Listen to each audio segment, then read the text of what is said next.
नमो भगवते वासुदेवाय नमो भगवते वासुदेवाय नमो भगवते वासुदेवाय नमो भगवते वासुदेवाय नमो भगवते वासुदेवाय नमो भगवते वासुदेवाय नमो भगवते वासुदेवाय नमो भगवते वासुदेवाय कृष्णाय वासुदेवाय हरये परमात्मने प्रणतक्लेशनाशाय गोविन्दाय नमो नमः गोविन्दाय गोविन्द श्रीकृष्ण गोविन्द हरे मुरारे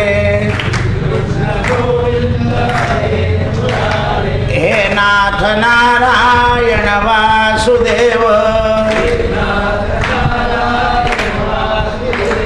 श्रीकृष्ण गोविन्द हरे मुरारे हे नाथ नारायण वासुदेव श्रीकृष्ण गोविन्द हरे मुरारे हे नाथ नारायण वासुदेव श्रीकृष्ण गोविन्द हरे मुरारे हे नाथ नारायण वासुदेव गोपाल कृष्ण भगवान राजाधिराज रामचंद्र भगवान पवन सुत हनुमान उमापति महादेव नमः पार्वती पतये हर हर महादेव। आज पुरुषोत्तम मासाला सुरुवात। सकाळचा काकडा आरतीचा आनंद, 10 वाजेच्या भागवताचा आणि पुरुषोत्तम मासाचा आनंद, संध्याकाळी आरतीचा आनंद आणि नित्य उपासनेचा आनंद, आणि आता रात्री 8:30 ते 9:30 रामायण आणि पुरुषोत्तम महात्म्याचा परमानंद. कारण सकाळपेक्षा आता भजन आणि संकीर्तन जास्त झालं. हा जो पुरुषोत्तम मास आहे, या मासामध्ये संकीर्तनाला अत्यंत महत्त्वाचं आहे. नाम संकीर्तन साधन पैसोपे जळतील पापे जन्मांतरेची. आणि या दुस्तर अशा कलियुगामध्ये, अस्थिर अशा जगामध्ये कशापासून रक्षण होईल? तर भगवंताच्या नामापासूनच रक्षण होईल. सकाळीच आपण पाहिलं, उत्तरेनं कृष्णाय वासुदेवाय मंत्र म्हटला आणि तिच्या गर्भाचं रक्षण झालं. जर भगवंताच्या नामाने गर्भाचं रक्षण होतं तर भगवंताच्या नामानं या जीवाचं रक्षण होईल याची खात्री ठेवून नाम घ्या. आपलं काय होतं, आपली खात्री बसत नाही. कोणी काही सांगितलं की दुसरंच घेऊन फिरतो आपण. हल्ली जी ती व्यक्ती आपल्या प्रसिद्धीकरता काहीतरी सांगत असते आणि लोकांमध्ये संभ्रम निर्माण होतो. युगायुगापासून ह्या कर्माच्या गत्या चालत आलेल्या आहेत. पूर्वी साधू संत देवाचं महत्त्व वाढवत होते, स्वतःचं महत्त्व वाढवत नव्हते आणि स्वतःचं महत्त्वसुद्धा सांगत नव्हते. पण या कलियुगामध्ये प्रत्येक व्यक्ती आपण स्वयं आहोत. आता पहा ना, कोणी स्वामी समर्थाचा दरबार लावतो, कोणी गजानन महाराजाचा, आणि तो स्वतः महाराज बनून जातो. असं नाही करायचं. स्वामी म्हणजे स्वामीच आहे, गजानन महाराज म्हणजे गजानन महाराजच आहे, झिपरू अण्णा म्हणजे झिपरू अण्णाच आहे. आपण ते पद नाही घ्यायचं. आपण त्यांचे दास आहो असं म्हणून जगात जगायचं. पण विपरीत अवस्था झालेली आहे. म्हणून आता बघा, आपल्याकडे अस्त्र तयार होत आहे, ब्रह्मास्त्र, अमुकास्त्र, धमू, हे सगळे रामायणामध्ये दिलेले आहे. आपण रामनवमीच्या वेळा 27 सर्गापर्यंत आलो होतो. चैत्र शुद्ध द्वितीया ते चैत्र वद्य द्वितीयेपर्यंत 27व्या सर्गात आलो होतो. आणि 27व्या सर्गामध्ये रामचंद्रांना विश्वामित्रांनी वनामध्ये नेलेलं आहे. कशा करता? तर त्यांच्या यज्ञाच्या रक्षणाकरता. त्यांना एवढे शस्त्र माहिती होते, त्यांनी देवाला शिकवले, पण तरीही त्यांच्या यज्ञात विघ्न येत होतं. लक्षात ठेवा, जीवनामध्ये संघर्ष हा असतोच, हे समजून घ्या. आपल्याला काय वाटतं की संघर्षच नको, नाही. संघर्षाने मनुष्य शहाणा होऊन हुशार होतो. म्हणून जीवनामध्ये संघर्ष असतातच. त्या संघर्षाला सामोरं जाण्याचं सामर्थ्य आपल्यामध्ये आलं पाहिजे. पण मानवाचं सामर्थ्य कमी पडतं. मग मानवाने ईश्वराची आराधना करून सामर्थ्य घ्यायचं. जसं बा तुमचे लाईट गेले की तुमचं इन्व्हर्टर असतं, त्याच्यामध्ये तुम्ही काय करता? वीज साठवून ठेवतात आणि ती तुम्हाला उपयोगात येते. तशी उपासना करावी. उपासनेनं आपली शक्ती वाढत जाते. कोणती शक्ती? मनशक्ती. नाही तर संकटानं मनाची शक्ती क्षीण होते, धैर्य राहत नाही. काही अडचणी आल्या, या युगामध्ये लोकांना झोप बेचैनी झाली आहे. कारण श्रमानं शरीर थकलं की झोप येते, ठीक आहे, पण मनात जर मानसिक विचार असतील तर त्याच्याने झोप लागत नाही. म्हणून कलियुगामध्ये मनोरुग्ण जास्त आहे. मानसिक जिकडे तिकडे जाल तुम्ही तर मनोरुग्ण डॉक्टर जास्त आहे. कारण काय? सगळं मनाप्रमाणे व्हायला पाहिजे असं नाही आहे. आता पहा, किती लाख विद्यार्थ्यांच्या मनाच्या विरुद्ध घटना घडली. ते परीक्षेला जाणं, मलाही नमस्कार करून गेले होते पोरं की आम्ही परीक्षेला चाललो. मी त्यांना आशीर्वाद दिला, पण खोटा ठरला. केवढे मुलांचं किती नर्वस झाले. वर्षभर अभ्यास केला पोरांनी, वाटेल तेवढे पैसे दिले, पण केवढा संघर्ष उभा राहिला.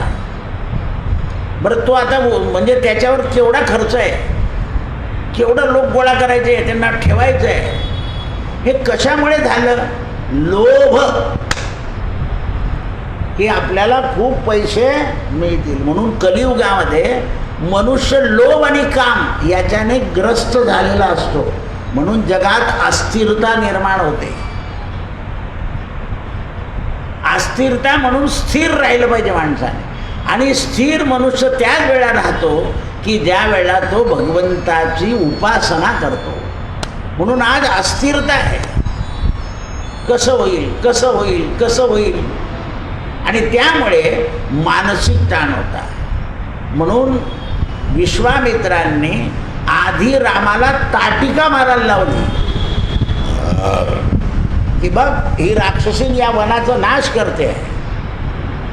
आणि वन गेलं तर माणसाला वनवन फिरावं लागतं. पण तुम्ही आता वन भ्रष्ट झालं, नष्ट झालं, त्यामुळे केवढं तापतं आहे की तुमच्या घरातली आतली फरशी गरम आहे.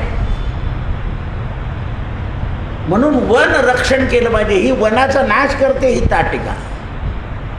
म्हणून आधी ताटिका नावाची राक्षसी मारली. राम अवतारात ताटिका आणि कृष्ण अवतारात पूतना.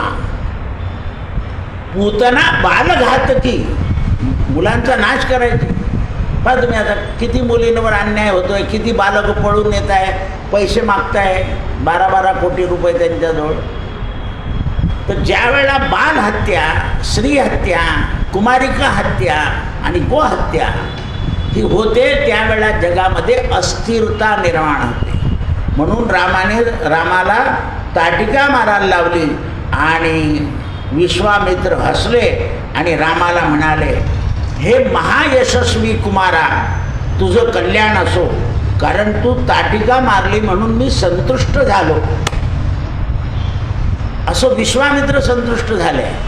आणि विश्वामित्र आता रामाला सगळं शस्त्रविद्या शिकवणार आहे. एवढ्या शस्त्रविद्या माहिती असून सुद्धा विश्वामित्रांचा यज्ञ पुरा होत नव्हता. प्रत्येक यज्ञात विघ्न येत होते. म्हणून त्यांना यज्ञाच्या वेळा रामाला रक्षणाला ठेवावं लागलं. म्हणून रामाचं नाव पडलं गुरुमुख रक्षक जय जय राम. ज्याने गुरुच्या यज्ञाचं रक्षण केला असा राम. म्हणजे एवढी शक्ती होती, शस्त्रविद्या माहिती होत्या, पण यज्ञात विघ्न यायचं. कारण ते देवाला मानत नव्हते. ज्या वेळा रामाने ताटिका मारली त्यावेळा विश्वामित्रांची खात्री झाली की हा देव आहे. आपली देवावर खात्री बसत नाही. आता तुम्हाला कोणी सांगितलं की या मंदिरापेक्षा आणखी ते मंदिर पैसा देतं, भिन्नाट. चोपड्याच्या जंगलात, रावेरच्या जंगलात, तिकडच्या जंगलात भिन्नाट पळून जाल तुम्ही. कोणी मोबाईलवर टाकायचाच अवकाश आहे की चाललंय.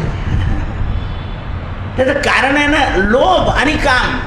आमचं काम झालं पाहिजे आणि आम्हाला भरपूर भेटलं पाहिजे. ह्या दोन गोष्टी ज्या आहे ते माणसाला बेचैन करतात. विश्वामित्र बेचैन आहे, पण ताटिका मारल्याबरोबर एका बाणात मारली रामाने. मारल्याबरोबर विश्वामित्रांची खात्री झाली आणि ते म्हणाले मी संतुष्ट झालो आहे. तुला दृष्टांचा संहार करायचा आहे, त्याकरता मी तुला देवता, असुर, गंधर्व, नाग यांच्या सगळ्या विद्या देतो आणि तुझा विजय जगात हो. आता विश्वामित्रांना रामाने गुरु मानलाय. आता विश्वामित्र शब्दाचा अर्थ बघा. या विश्वाचा जो मित्र आहे त्याचं नाव विश्वामित्र. म्हणजे संत जगाचे कोण आहे? मित्र आहे. मित्र कोणाला म्हणतात? की जो दुःखामध्ये आपल्या पाठीशी उभा राहतो. सुखामध्ये नाही राहत, दुःखात राहतो. कारण माझा मित्र आहे, आज त्याच्या घरी लग्न आहे, त्याची फजिता व्हायला नको, उभा राहतो. शारीरानं, मनानं आणि वेळ पडली तर थोडी मदत द्रव्यानं. ज्याची जशी द्रव्य शक्तीची ताकद असेल तेवढी मदत करतो तो. मी केळीचे पानं घेऊन येईल, तू काही काळजी करू नको, झालं. मी उभा राहील दिवसभर, तू काळजी करू नको. म्हणजे मित्राला पाठीशी. म्हणून विश्वामित्र. देवसुद्धा संताला मित्र समजतात. आणि वशिष्ठाने सांगितलं राजा दशरथाला की तू विश्वामित्राबरोबर जाऊ दे, त्याच्याजवळ बला अतिबला नावाच्या विद्या आहे, तो त्याला देईल. हे रे गुणंदना, तुझं आज कल्याण असो. मी तुला दिव्यास्त्र देतो, या झाडाखाली बैस. आता त्या दिव्यास्त्राची नावं ऐका, आपल्याला माहीत नसतं. आता बघा त्या टी व्हीवर ब्रह्मास्त्र, अग्निअस्त्र असे दाखवले जात आहे. रणक्षेत्र, तर त्याच्यामध्ये ही अस्त्रांची नावं वापरलेली आहे, आधुनिक आहे. म्हणून ते म्हणाले की तुला दिव्यास्त्र सांगतो, तू ऐक. दंडचक्र म्हणजे एक दंड आहे आणि त्याला वरती चक्र लावलेलं आहे, असं चक्र देतो. दुसरं धर्मचक्र, कारण धर्मचक्र वाढवावं लागतं. ते चक्र सोडलं म्हणजे जग एकदम धर्मानं वागतं. जसं आता तुम्हाला सांगितलं की आजपासून पुरुषोत्तम मास सुरू झाला, सगळे काकड्याला यायला लागले, उपासना करायला लागले, याला म्हणतात धर्मचक्र. धर्मचक्र सोडलं रामा की नास्तिक प्रजा सुद्धा आस्तिक होते. या कोरोनामध्ये पंतप्रधानांनी सांगितलं होतं सगळेजण दारापुढे दिवा लावा. बरोबर आहे, कारण विघ्न घालवायचं असेल तर दिवा लावा लागा. ज्योत से ज्योत जगाते चलो, प्रेम की गंगा बहाते चलो. म्हणून दिवा हे ज्योतक आहे, याला म्हणतात धर्मचक्र. म्हणून कालचक्र. आता हे बघा, हे दुश्चित काल आहे, सगळ्या गोष्टी विपरीत घडत आहे. म्हणजे ग्रामीण स्त्रियांच्या भानगडी होत होत्या, आता शाळेतल्या कॉलेजच्या मुलींच्या भानगडी टी व्हीवर येतं की मारामाऱ्या करता येते एकमेकीशी. पा कालचक्र. विष्णूचक्र, भगवान विष्णूंचं जे चक्र आहे, भगवान विष्णूने हे चक्र जे मिळवलं, सुदर्शन चक्र, हे शंकराची पूजा करता करता मिळवलं. शंकराची पूजा करताना एक कमळाचं फूल कमी झालं, तर यांनी आपलं नेत्रकमल देऊन टाकलं. शंकरानं भगवान विष्णूची पूजा करायचं ठरवलं, ते एक कमळ कमी पडलं, तर यांनी विष्णूला आपला नेत्रकमल देऊन टाकला. म्हणून त्यांनी त्यांना त्रिशूळ दिलं आणि यांनी यांना सुदर्शन दिलं. हे असं आहे. एकमेकाला साह्य आहे. आपला धर्म जो आहे, एकामेका साह्य करू अवघा धरू सुपंथ. हल्ली फक्त स्वार्थापुरता सुपंथ आहे. जगामध्ये चांगल्या गोष्टी करायची गरजच नाही. आपलं अंगण झाडातून दुसऱ्याकडे लुटून द्यायचं नाही, आपलं आपलं फेकून दिलं पाहिजे. याला म्हणतात सुपंथ. वेणी घालायची गॅलरीमध्ये, तिथून केस फेकून द्यायचे. कोणाच्या डायनिंग टेबलमध्ये गेलं तरी हरकत नाही. हे असं झालं आहे. तोंड धुणं, वेणी घालणं किंवा हे करणं हे समोर करायचं नाही, कोपऱ्यात करायचं ठिकाण आहे. पण हल्ली सगळे या बाकड्यावर बसताना मुली सकाळी तर बिलकुल वेण्या घालतात आणि चांगल्या कॉलेजमध्ये जातात. आता ही जागा वेणी घालायची का? पण कोण सांगेल? हे लक्षात आलं पाहिजे ना की आपण कुठे बसलो आहोत. बसले तुम्ही अभ्यास करताय, ठीक आहे, पण हे काय करताय? तर हे जे चक्र आहे हे याला दुश्चित चक्र म्हणतात. सुधारणा आहे, सगळं आहे, आधुनिकपणा आहे, यंत्रयुग आहे, पण दृष्टचक्र आहे ना. तर हे दृष्टचक्र गेलं पाहिजे. म्हणून अत्यंत भयंकर ऐंद्री चक्र मग तुला हे देईल. तदनंतर रामांनी इंद्रास्त्र मागितलं, वजास्त्र दिलं, शिवास्त्र दिलं आणि ब्रह्मदेवानं ब्रह्मशिरात्मक दिलं. काकुस्थ म्हणजे रामचंद्रांच्या वंशामध्ये उज्ज्वल गदा दिल्या. त्या गदेचे नाव आहे मोदकी देवा गदा, शिकरी गदा. पुरुष सिंह राजकुमारा, तुला धर्मपाश, कालपाश, वरुणपाश उत्तम अस्त्र प्रदान करतो. हे देत गेले आणि सांगत गेले हे रघुनंदना, तुला सुखाची आणि दुःखाची झड पोहोचू नये याकरता एक विद्या देतो. सुख आणि दुःख याचा प्रभाव पडायला नको शरीरावर. सुखदुःखे समेकृत्वा. ज्याप्रमाणे आपण सुखामध्ये आनंदित असतो ना, त्याप्रमाणे दुःखाला सुद्धा सामोरं जाण्याचे प्रयत्न केले पाहिजे. आता पण लोक किती हुशार आहेत, आधुनिकता जगामध्ये केवढी वाढलेली आहे, पण घाबरूनच जाता ना. अगदी धीर खचून जातो, ब्लड प्रेशर वाढून जातो, चक्कर यायला लागून जातो, घाम सुटायला लागून जातो. कोणत्याही गोष्टीला सामोरं जाता आलं पाहिजे आणि सामोरं जाण्याकरता माणसाला बलम यशी बल आलं पाहिजे. कलियुगामध्ये सगळे पदार्थ खायला मिळतात पण बलच नाही आहे. निर्बल होत चालला मनुष्य. काय होत चालला? निर्बल. त्याला कधी कोणी सांगितलं की बा अमुक प्राणी खाऊन बल येतं, तर लगेच तो प्राणी मारून टाकतो आणि खाऊन घेतो. असं भित्रा झालाय. पण एक दिवशी आपल्याला सुद्धा जायचं आहे याचं ज्ञान त्याला होत नाही. आणि म्हणून नारायण अस्त्र दिलं, अग्नी अस्त्र दिलं, शिखर अस्त्र दिलं. हे काकुस्ता, तुला हे अस्त्र देतो. घोर मुसल, कपाल, किंकणी हे महाभाऊ राजकुमारा नंदन नावाचं अस्त्र देतो. रघुनंदना, तुला गंधर्व अस्त्र देतो. गंधर्व अस्त्र असं आहे, ते जर सोडलं तर सगळ्या लोकांच्या मनामध्ये युद्धाची कल्पना संपून जाते. कारण गायन लागलं म्हणजे मनुष्य डोलायला लागतो. तर हे अस्त्र देतो. हे राजकुमारा, राजपुत्रा, महाबाहो, तुला तामसी अस्त्र देतो, संवर्तक अस्त्र देतो, सत्य माया देतो, जी खरी माया आहे ती देतो, आणि असत मायाही देतो. म्हणून रावण कपटाने जेव्हा खेळायचं ना, तेव्हा रामाला समजायचं ते आकाशात चालला जायचं, वरतून मारा करायचा. कपटी अस्त्र आहे ते. तर तेही तुला कळेल. शत्रूचं तेज नाश करणारा अस्त्र देतो, सोमदेवतेचं अस्त्र देतो, शिरा नामक अस्त्र देतो, आणि हे राजकुमारा, तुला इच्छानुसार रूप धारण करावे लागतील असं सुद्धा अस्त्र देतो. तुझ्या इच्छेने तुला रूप धारण करता येईल असंही अस्त्र देतो. असं विश्वामित्रांनी सांगितल्यावर रामाला स्नान करायला लावलं तमसा नदीच्या किनाऱ्यावर. नदीचं नाव आहे तमसा.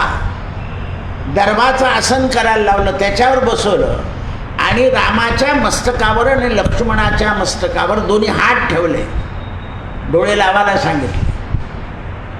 याला स्पर्श दीक्षा म्हणतात. मंत्र दीक्षा कानातून होते आणि स्पर्श दीक्षा मस्तकातून होते. मंत्र दीक्षा अति अधम, स्पर्श दीक्षा अति उत्तम. पण कलियुगामध्ये स्पर्श दीक्षा अधम सांगितली, कारण अनाधिकार माणसाला अधिकार माणसाने स्पर्श केला की त्याचा दोष लवकर येतो. जसा दुर्गंध लवकर येतो आणि सुगंध उशिरा येतो. आता तुम्ही महादेवाच्या मंदिरात टाकून पाहत गोमूत्र टाकलाय, पण काल गुलाबजल टाकलं होतं तर सुगंध होता. असं आहे. गोमूत्र हे पाप शोषण आहे. गुलाबजल हे पाप शोषण नाही करणार. गोमूत्रम पाप शोषणम. तर पूर्वी लोक गोमूत्र मानत नव्हते, पण त्या रामदेवजी बाबाने सगळ्यांना मानायला लावून दिलं आहे. रोज पिता लोक सकाळीच, कारण त्यांनी त्याच्यातलं शुद्धीकरण केलं.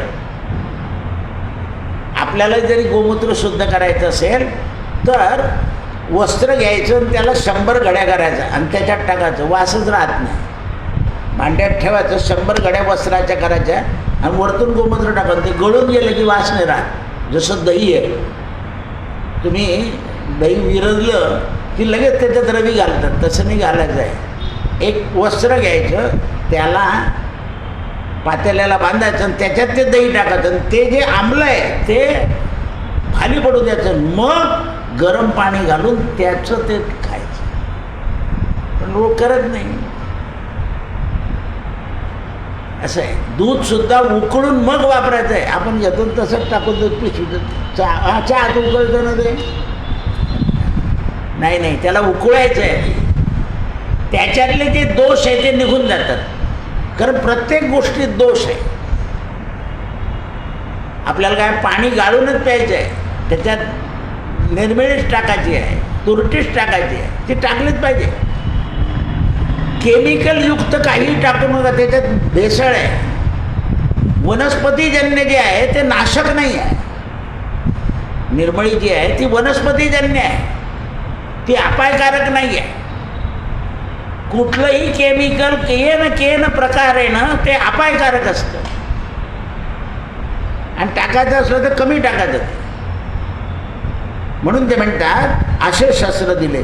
बुद्धिमान विश्वामित्रांनी रामाला जप दिला.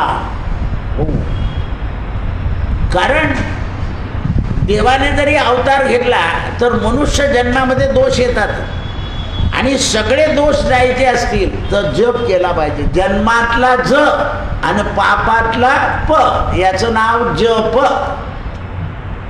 आणि म्हणून माऊली म्हणते हरिजप करणे तुटेल धरणे प्रपंचाचे. धरणं तुटेल म्हणजे पुन्हा जन्मालाच यावं लागणार नाही, जीवन भगवंतमय होईल. हे प्रभावशाली अस्त्र तुला दिले, जप कर आणि आपलं आत्मस्वरूप बघ. कारण रामाने कृष्णाने सुद्धा मानवदेह धारण केला. त्या मानवदेहामध्ये सुद्धा आत्म्याचं स्वरूप जाणावं लागतं.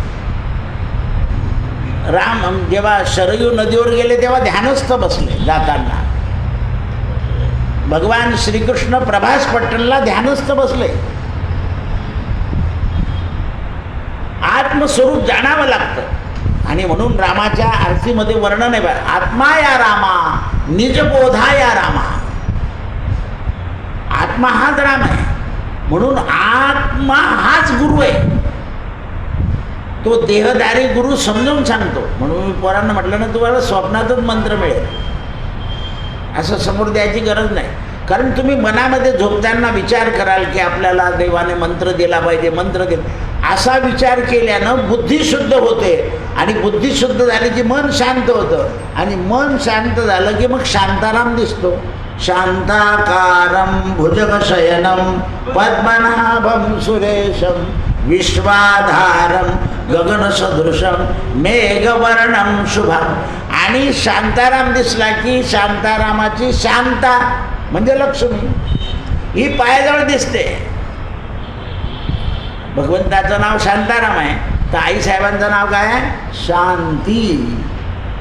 म्हणून तुमच्या घरी पूजा सुरू झाली की गुरुजी म्हणतो शांती शांती शांती. आपण ते ऐकतच नाही, कारण शांती पाहिजे. काय शांती झाली पाहिजे तर आपली वृत्ती शांत झाली पाहिजे. म्हणून रामाला जप दिलाय कोणी? विश्वामित्राने. महान प्रभावशाली अस्त्र दिल्यानंतर रामचंद्रांनी मनोमन गुरुच्या चरणाला स्पर्श करून मंत्र ग्रहण केले. स्पर्श केलाय. तुम्ही दिलेले सगळे अस्त्र शस्त्र मी ग्रहण केले, ऐकले. अशी प्रश्नपत्रिका फोडून नाही दिली.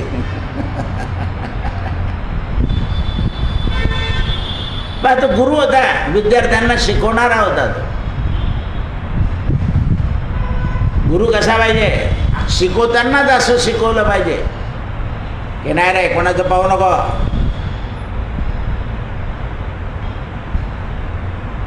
म्हणून अनाधिकार लोक गुरु बनता कलियुगामध्ये. आणि अनाधिकार लोक गुरु बनले की ते काहीही वापर करता मग त्याचा. रिमोटवरचा नाग फिरवून देतात ते. आपल्याला वाटतं खरंच नाग आहे.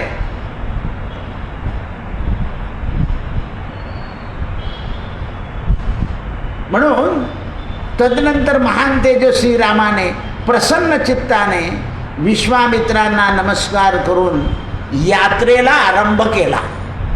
म्हणजे जे निघालेले होते तिथे थांबले आणि अस्त्रशस्त्र ग्रहण केल्यानंतर रामाने लक्ष्मणाला सांगितलं आता गुरुच्या बरोबर चालायचं नाही, गुरुच्या मागे चालायचं, गुरुच्या पावलावर पाऊल नाही पडायला पाहिजे. मग विश्वामित्राच्या मागे राम आणि रामाच्या मागे लक्ष्मण. आणि वनामध्ये चालताना जेव्हा वनात गेले सीता स्वयंवर करून तेव्हा पुढे राम, मध्ये सीता, मागे लक्ष्मण. तर लक्ष्मण चालताना रामाच्याही पावलावर सीतेच्याही पावलावर पाय पडू देत नव्हते.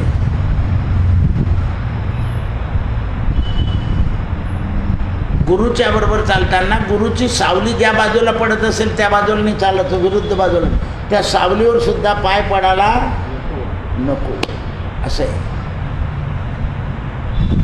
पण पूजेमध्ये आमच्यासारखे गुरुजी स्त्रीला अभिषेकापुरता डाव्या बाजूला बसवत आणि नंतर उजव्या बाजूला बसवत. आता या वत्सला काकू, निर्मला काकू या मोठ्या कठीण असतात. वामांगी रुक्माई दिशती शोभा आणि पुंडलिका भेटी परब्रह्म लेखा असं असतं. जर डाव्या बाजूला बसलं ना बाई तर बाईचा पूर्ण हात असा हे जातो. हां, तर त्याकरता उजव्या बाजूला बसून घ्यायचं. अभिषेकाच्या वेळेला डाव्या बाजूला बसून. उजव्या बाजूला बाई बसली म्हणजे तिथल्या तिथे हात लागतो, डाव्या बाजूला बसली म्हणजे एवढ्या अंगावरून हात इकडे न्यावा लागतो असं आहे ते.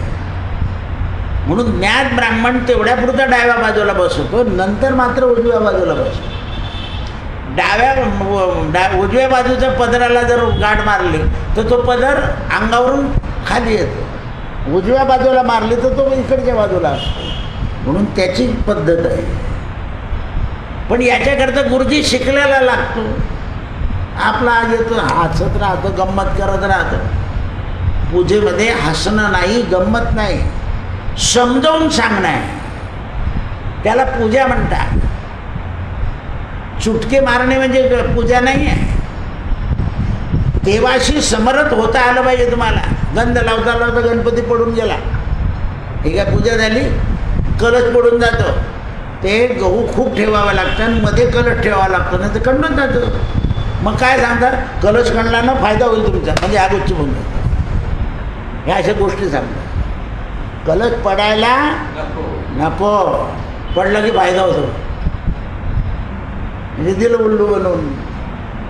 याच्याकरता ज्ञात पुरोहित लागतो. त्याचं नाव काय आहे? पुरोहित. जो यजमानाचं हित इच्छितो तो पुरोहित. असं आहे. आपल्या यजमानाचं हित झालं पाहिजे, अहित व्हायला नको. विश्वामित्रांनी काय केलं? समजावून सांगितलं. त्यांना माहिती होतं की हे वशिष्ठाकडे शिकलेले आहे. विश्वामित्रांनी असं नाही सांगितलं की तुझ्या गुरुपेक्षा मी हुशार आहे. नाही, कारण वशिष्ठांना धर्म वाढवायचा आहे आणि विश्वामित्रांना विश्व.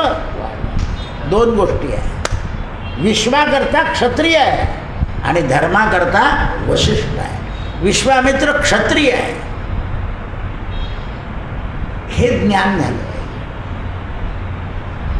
हे जोपर्यंत कळत नाही ना तोपर्यंत आपल्या हातून चांगलं कर्म नाही होत, काहीतरी होत जाते. पण मी आता एवढे मुहूर्त काढता लोक रात्री 10:30 लग्न लागलं, गोरज मुहूर्तात आले ओरडत. सकाळी बँक गेली, कुठे सापडेल? मग इतका उशीर करायचा. धानलीमध्ये राहून गेली असेल तिथे गेली. चला विचारा. असं होतं. पूर्वी लोक सावध राहायचे. आता सगळे त्या जगपकच्या म्हातारे तर बिलकुलच ऐकत नाही.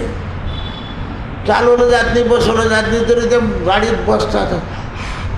आता घरी राहणं, जरा घर सांभाळ. नाही, तरुण म्हातारे पोरं सगळे सारखे होते. कारण कालचक्र. कोण कारण आहे त्याला? कालचक्र. म्हणून या कालचक्रात आपण वाहून जायचं नाही. जेव्हा आपल्याला समजेल की हा काल विपरीत आहे, तर विपरीत काळ यायला नको. म्हणून रामाला हे शस्त्र अस्त्र विश्वामित्रांनी दिले आणि कार्य सिद्ध झालं.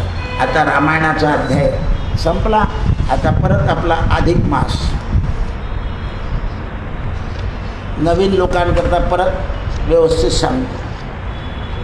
या मासाला अधिक मास आणि मलमास अशी दोन नावं आहे. आता अधिक म्हटलं तरी अपमान आहे आणि मलमास म्हटलं तरी अपमान आहे. मग या मलमासाला कोणी पूजत नव्हतं, कोणी शुभ काम करत. आता मला एक जण विचारायला आले, म्हणजे दादा खरेदी करू का? म्हटलं नाही भाऊ, तुला करायची असेल तर माझ्यासारख्या करायला कशाला विचारतो? रस्त्यावर बसणारे पुष्कळ सांगणारे, मोबाईलमध्ये पैसे टाकले की लगेच सांगतो तो यस नो. आमच्यासारख्याला चांगलंच मुहूर्त विचारायला याचं, चांगल्या गोष्टी विचारायला आहे. बुडीतले लग्न मी कसं काय काढून देऊ? जे धर्म सांगतात. आता कोणी मुली आल्या ना, कुंडली जमते का? तुझ्या आईला घेऊन ये, बापाला घेऊन ये. तुला सांगणार हे ज्योतिषाला समजलं पाहिजे की तुम्ही अधर्माला जर मदत करत असाल तर ते शास्त्र नाही. शास्त्र हे धर्माला मदत करणार आहे. एखाद्या मुलाने मला जर विचारलं की मला वडिलांतून वेगळं निघायचं मुहूर्त द्या, म्हटलं नाही, मुहूर्त नाही आहे, आम्ही निघू देत नाही वेगळं. एकदा अमावस्या होती, मी देवीचा अभिषेक करत होतो. दोन भावांची खूप भानगड होती, ते मला माहिती होती. ते आले, मला म्हणे दादा आम्हाला एकत्र राहायचं. मी लगेच पंचांग बोलवलं. मला सगळे बरोबर होतं. म्हणे तुम्ही अमावस्याला पंचांग गुपचूप बैस, ते एकत्र होत आहे भाऊ भाऊ, मला मुहूर्त देऊ दे. अधर्म जातोय आणि धर्म येतोय. धर्माकरता मला अमावस्याला दोष लागला तर चालेल, त्यांना चांगलं मुहूर्त दिलं पाहिजे. मग ते दोन्ही भाऊ आता एकत्र आहे. भारतीय संस्कृती एकत्राला महत्त्व देते. कारण काल सकाळीच सांगितलं की वात्सल्य राहतं घरामध्ये, प्रेम राहतं. भाऊ भाऊ बरोबर जेवतील, जावा जावा बरोबर जेवतील, मुलं मुलं बरोबर जेवतील. अन्नामध्ये वात्सल्य पाहिजे. म्हणून हा मलमास, उदास, त्याच्यात कोणी शुभकाम करेना म्हणून हा रडत बसला. बरोबर आहे.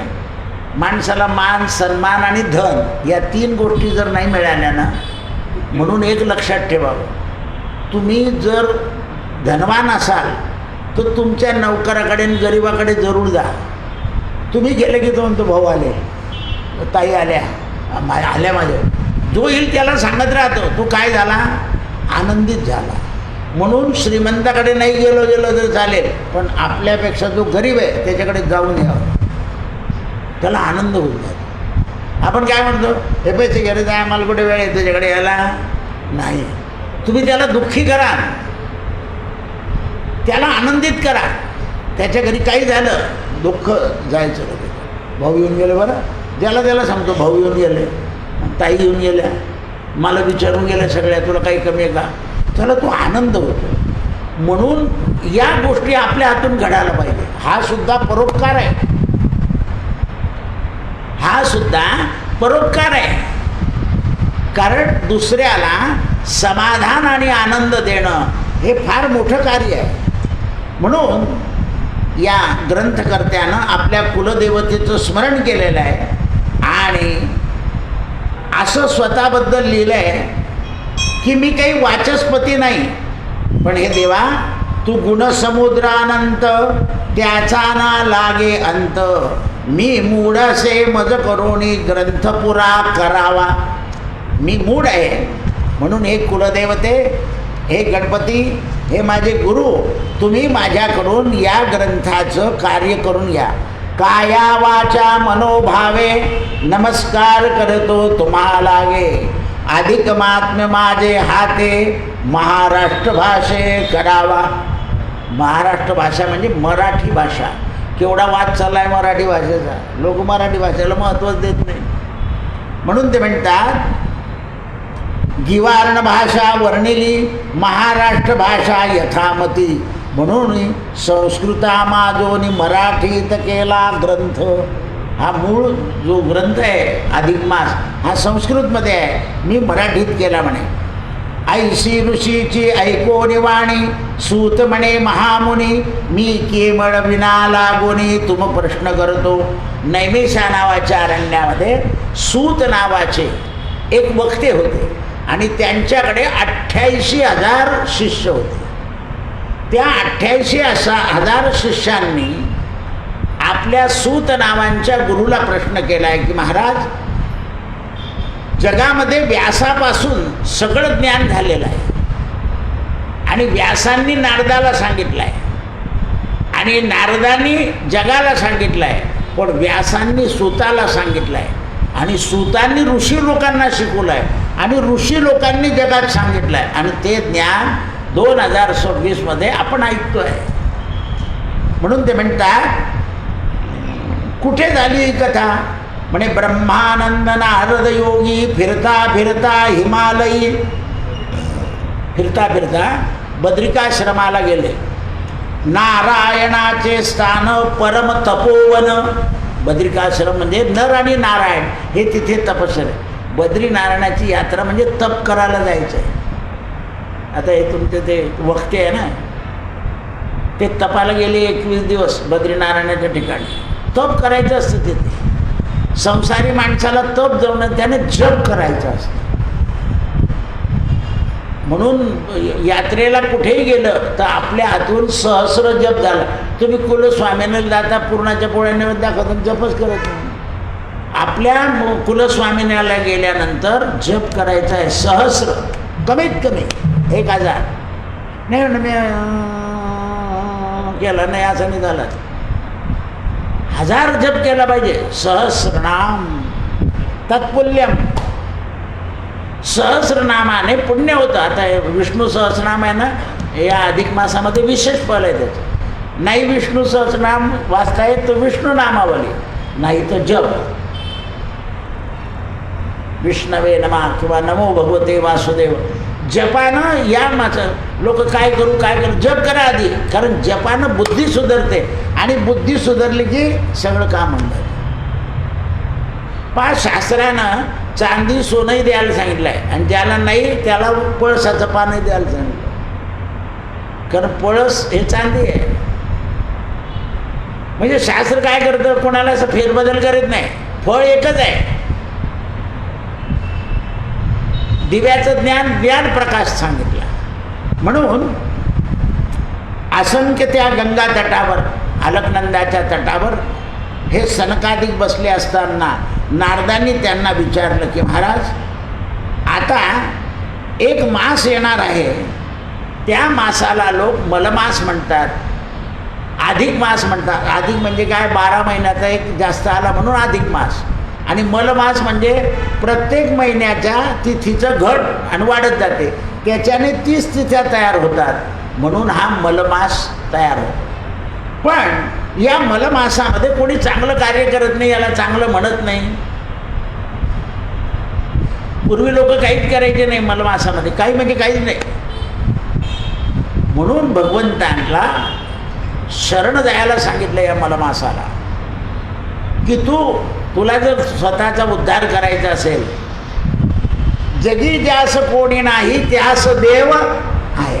आपल्याला सुद्धा कोणी माझ्याकडे फिरून पाहत म्हटलं ये ना देवाकडे, पण आपल्याला तर वेळ नसतो देवाकडे यायला. काही केलं म्हणून आम्हाला मरायला वेळ नाही, कुठे देवळात बोलत असं फटका बसला की असं आहे. मनुष्य जो आहे ना, 5वी पोरं ऐकत नाही, पण परीक्षेची वेळ आली की चालना ही मंदिरात घेऊन.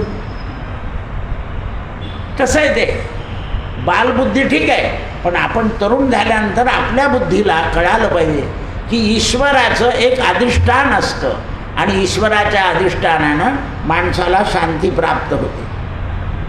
म्हणून पूर्वी कृतायुगा माझारी कृतकृत्य पाप पुण्यसारी सर्गत निर्धारी होत असे. कृतयुगामध्ये सत्ययुगामध्ये पुण्य वाढत जायचं नाही, पण कलियुगा माझी पापच वाढत जातं नाही. कारण कोणीही मर्यादेने बोलत नाही. पूर्वी मोठ्या माणसासमोर आपलं चुकलं ना तर आपण जीभ चावून घ्यायचो किंवा असं गालात मारून घ्यायचो. आता माझ्या बोलण्याचा तसा उद्देश नाही, तुम्हाला काय अर्थ उचलायचा तर उचला असं बोलतो. सगळे राजकारणी होऊन गेले, घरात सुद्धा राजकारण करतात. घरात राजकारण चुकलं तर माझं चुकलं आहे खलास, कबूल करायला तयार कोणी नसतं. म्हणून या कलियुगात पाप पुण्य कीर्ती भोगती जाणं, आणि त्या पाप पुण्याने कोणी कीर्ती भोगतं आणि कोणी दुःख भोगतं. आसार हा संसार विषय सक्त प्राणी जाणं. हे नारदा, इथे सगळे विषयासक्त प्राणी आहे. ऐकोनी नारदाची वाणी आनंदले नारायण मुनी तुझे समाधान करतो भावा. हे नारदा, तुझी वाणी ऐकून मी आनंदित झालो, आता तुझं समाधान करतो म्हणे. बघ, ज्याप्रमाणे तू मला प्रश्न केला आहे ना, त्याप्रमाणे एकदा पांडव हे द्यूत खेळून द्रौपदीची विटंबना झाली, अपमानित होऊन वनात गेले. यांना वनात जाऊन 6 महिने झाले. नंतर भगवान द्वारकाधीश त्यांना वनात भेटायला आले. कारण भगवंताची इच्छा अशी नव्हती की धर्माने दूत खेळावा, युद्ध कर म्हणे. पण धर्माने ऐकलं नाही की युद्ध नको नको, मग भगवंताने ऐकलं नाही, भगवान निघून गेले. पण वनात गेल्यावर 6 महिन्यांनी तिथे गेले. आणि गेल्यानंतर धर्मराजाने विचारलं की काय उडवलं. म्हणाले, बघ, आता हा महिना गेल्यावर पुढचा महिना पुरुषोत्तम मास येणार आहे.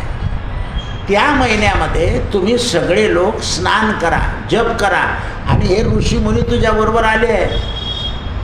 हस्तिनापुरातल्या सगळ्या ऋषींनी ब्राह्मणांनी हस्तिनापूर सोडून दिलं होतं, धर्मराजाबरोबर वनात आले होते. धर्मराजा म्हणजे तुम्हाला काय खाऊ घालू, तू फळं का खाऊ घालणार, आम्ही राहू तुझ्याबरोबर. म्हणून आईबाप कोणाच्यात राहतात. माझा मुद्दा परत येतो, जो धर्मवान आहे त्याच्यातच. त्याच्या घरी भाकरी चटणी मिळाली तरी खातातच, आणि याच्या घरी वाया जातं. तर धर्मवानाच्या घरीच राहू शकता माता पिता. बहिणीसुद्धा कुठे जाता? जो धर्मवान आहे त्याच्या घरी. जो विचारत नाही त्याच्या घरी कोण जाईल? म्हणून स्वकीय स्वजन आप्त शेजारी पाजारी पुण्यवानाच्याच घरी येऊ शकतात आणि त्याला त्याच्यामुळे पुण्य घडतं आणि मग अचानक फायदे होतात. मुलांचे कामं होऊन जातात, सगळं होतं. पहा ना, ते कोणी कोणत्या तरी बुवाकडे जाता, लकडू महाराजकडे. बुवाचं नाव बी असं शोधून काढतात ते लकडू महाराज. आपण जे करतो ना त्या केल्याचं फळ असतं, आणि आपण जे दुष्कर्म करतो त्याचंही फळ असतं. आम्ही कोण सगळ्यांच्या तोंडात एवढा हात घालतो म्हणे कोरडा. आता एवढा हात कधी जातो का? ही म्हणायची पद्धत आहे. तू गरज नसताना मदत करतो, कोणालाही गरजेच्या वेळा मदत केली तर ती लक्षात राहते. पण तुम्ही काम करणाऱ्यांना म्हटलं तुम्हाला साडी देते, म्हणजे साडी नको पैसे द्या असं म्हणतात ते हल्ली. पूर्वी वस्त्र घ्यायला त्यांना आनंद होता, आता वस्त्र खूप आहे त्यामुळे त्याचा आनंद नाही त्यांना. म्हणून तो मलमास येणार आहे, आणि तो मलमास कसा आहे म्हणे, तर सदा आनंदी नाही, सदा दुःखी, रोगी, पीडित. माणसाला कुठे मान नसला म्हणजे माणसाचं मन बेचैन असतं. जैसे तपले मम अंतरंग त्याचा करीन विस्तार, ऐसे बोलो नि नारायण मुनी नारदा सांगती. धर्मराजे केला प्रश्न, आणि धर्मराजाने प्रश्न केला आणि त्या प्रश्नाचं उत्तर भगवान देत आहे. धर्मा भीम अर्जुन तुम्ही तिघे जण जाण, प्रेमाला लागून राहा. तुम्ही प्रेमाला लागून राहा म्हणजे माझा आशीर्वाद आहे. आणि तुम्ही आई कुंतीची सेवा केल्यामुळे तुम्हाला वनातही कमी पडणार नाही. पण आजपासून 7 दिवसाने येणारा जो पुरुषोत्तम महिना आहे तो मलिन आहे, पण मी त्याचा स्वीकार केलेला आहे. आणि स्वीकार केल्यामुळे त्या पुरुषोत्तम महिन्यामध्ये मी माझं नाव त्याला दिलं आहे.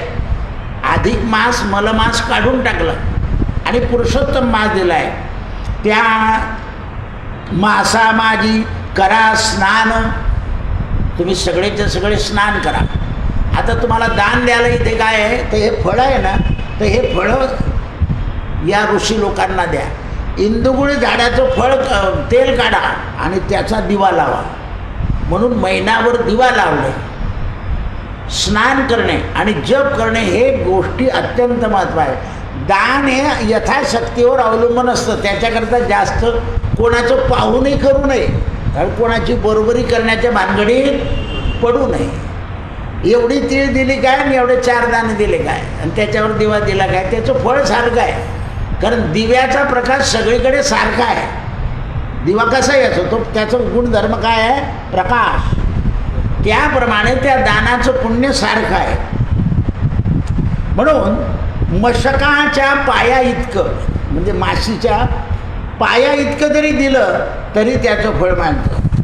आणि मग भगवंताने हे सांगितलं आणि भगवान जेव्हा जायला निघाले, ऐकोनी सादर अर्जुने केला नमस्कार, तू भक्तवत्सल सारंगधर प्रेमपूर्ण, समूळ कोप विसरवणी आम्हा सुख देशी जाण.